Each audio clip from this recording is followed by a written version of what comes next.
আব্দুল মালিক সাহেব জীবনের উল্লেখযোগ্য সময় তার জীবনের 22 বছর এই জাতীয়তাবাদী আদর্শ রক্ষার পিছিয়ে জাতীয়তাবাদী আদর্শ কমিটমেন্ট নিয়ে এই স্বৈরাচার হাসিনা বিরোধী আন্দোলন গত 15-16 বছর যুক্তরাজ্য সহ ইউরোপের কোন জায়গা বাকি নাই যেন তাই হাসিনার নেতৃত্বে প্রতিবাদ করে তুলবেন না।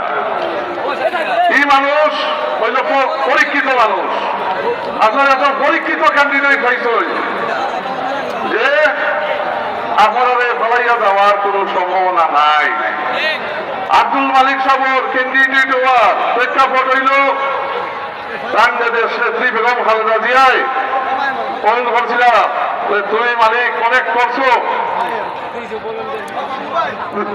আন্দোলন করে তুলছো হাসিনার বিরুদ্ধে, সব সময় বিভিন্ন গুরুত্বপূর্ণ দায়িত্ব পালন করছো, এবার এখন তোমার দেশও এলাকার মানুষের দায় কাম করলো এবং ও অনুরোধে তাই দেশও আইসই এবং ও অনুরোধে বিএনপির চেয়ারম্যান বাংলাদেশের জনগণিত জননেতা জনাব তারেক রহমান সামনে সিলেট 3 আসনে মনোনীত ক্যান্ডিডেট হিসাবে জনরল শিশর মনোনয়ন দিয়েছে। ইনশাআল্লাহ আব্দুল মালিক সাহেব আপনারা বিপুল ভোটে বিজয়ী ভরসা 12 তারিখ ইনশাআল্লাহ এই সিলেট 3 আসনের উন্নয়নের কোন ভক্তি হইত নাই। জনরল শিশু প্রতীকে আব্দুল মালিক নির্বাচিত হওয়ানি কুশিয়ারা নদীর বাঙ্গনে যারা ক্ষতিগ্রস্ত এই সমাধান ইনশাআল্লাহ বিএনপি নির্বাচিত সরকার করব।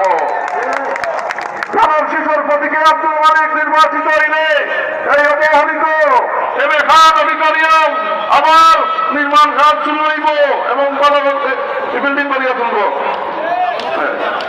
জনরল শিশুর প্রতীকে আব্দুল মালিক নির্বাচিত হইলে আমরা বিএনপি সরকার তারেক রহমান সাহেবের নেতৃত্বে গঠিত হলে এই কুশিয়ারা ব্রিজের কামও শুরু হইব ইনশাআল্লাহ।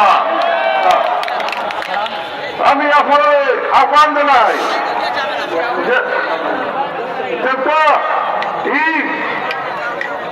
আপনার আব্দুল মালিক সাহেব এমন এক মানুষ, এই মানুষ কিন্তু পিছাইবার মানুষ নয়।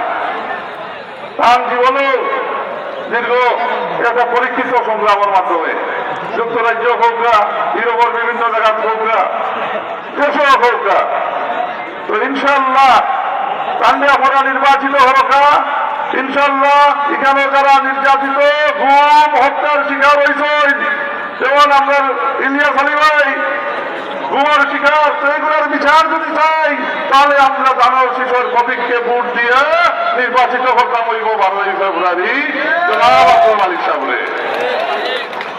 মালিক সাহেব।